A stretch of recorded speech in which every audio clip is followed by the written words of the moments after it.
Plataus vartojimo prekių asortimentas gausėja. Netgi tiek keistų mėsos malimo mašinėlių pagaliau sulauks šeimininkės. Jas jau gamina Kauno Centrolito įmonė.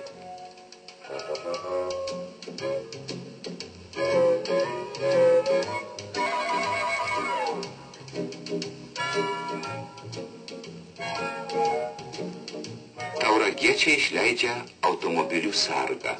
Jį įrengus svetimas į mašiną neįlips. Deja, Respublikos vairuotojai kažkodėl dar juos ignoruoja. Gal per maža reklama?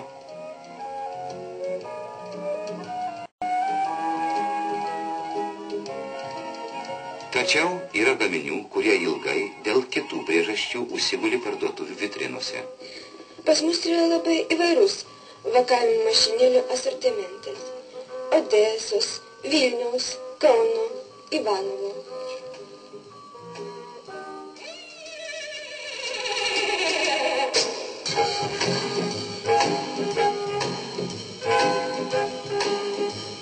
Kauno Dzeržinskio staklių gamyklos skyriaus viršininkas Antanas Deksnys. Dėl vakavimo mašinėlio. Tai ką, gal pirkti pas mus noritės? O kodėl pirkti? Todėl, kad gamykla neturi jų kur dėti.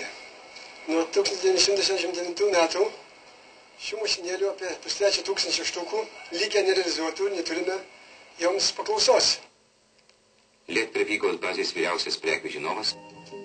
O viskas atrodo labai paprasta. Būtų daugiau dangtelių, išpirktų mašinėles.